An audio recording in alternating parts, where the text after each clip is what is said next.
നാരായണ പരമഗുരവേ നമ. ഓം ശ്രീ ശാരദാംബായേ നമ. എല്ലാവർക്കും നമസ്കാരം. ഇന്നത്തെ എൻ്റെ കൊച്ചു വീഡിയോയിലേക്ക് എല്ലാവർക്കും സ്വാഗതം. മഹാഗുരുവിൻ്റെ അദ്വൈത ജീവിതം. മനുഷ്യരെല്ലാവരും ഒരുപോലെ ആഗ്രഹിക്കുന്നത് സുഖത്തെയാണ്. ലൗകികമായും വൈദികമായും നടത്തപ്പെട്ടു വരുന്ന എല്ലാ സഭകളുടെയും പരമാവധിയും ഇതുതന്നെ.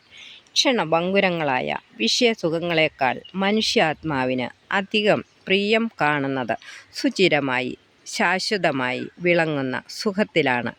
അതിനെ ലക്ഷീകരിച്ചുകൊണ്ട് മനുഷ്യാത്മാവ് ഒരു മഹത്തായ യാത്ര ചെയ്യുകയാണ്. ഓരോ സമുദായങ്ങൾ എത്ര കണ്ട് ആന്തരികമായി പരിഷ്കരണത്തെ പ്രാപിക്കുന്നുവോ അത്ര കണ്ട് ഈ സുഖപ്രാപ്തിയുടെ അളവും ഭേദപ്പെട്ടുകൊണ്ടിരിക്കും. ശാരീരികമായും മാനസികമായും ആത്മീയമായുള്ള സർവ്വ ശ്രേയസ്സുകളും ഒരു സമുദായത്തിന് വന്നു ലഭിക്കുന്നതിൽ സമുദായ അംഗങ്ങളുടെ മതനിഷ്ഠയും സദാചാരവും വലുതായി സഹായിക്കുന്നതാണ്. ഇവയെ സമുദായത്തിലുള്ള എല്ലാ ജനങ്ങൾക്കും വരുത്തിക്കൂട്ടുവാൻ ആരാധനാ സ്ഥലങ്ങളും ക്ഷേത്രങ്ങളും വളരെ ഉപയുക്തമാണെന്ന് കണ്ടുവരുന്നു. എന്നാൽ അവയെല്ലാം ഉണ്ടാവുന്നതിന് സമുദായ അംഗങ്ങളുടെ ധനസംബന്ധമായ അഭ്യുദയവും അത്യന്താപേക്ഷിതമാകുന്നു. അതിന് കൃഷി, കച്ചവടം, സാങ്കേതിക വിദ്യാഭ്യാസം മുതലായവ പരിഷ്കരിക്കേണ്ടതാണ്.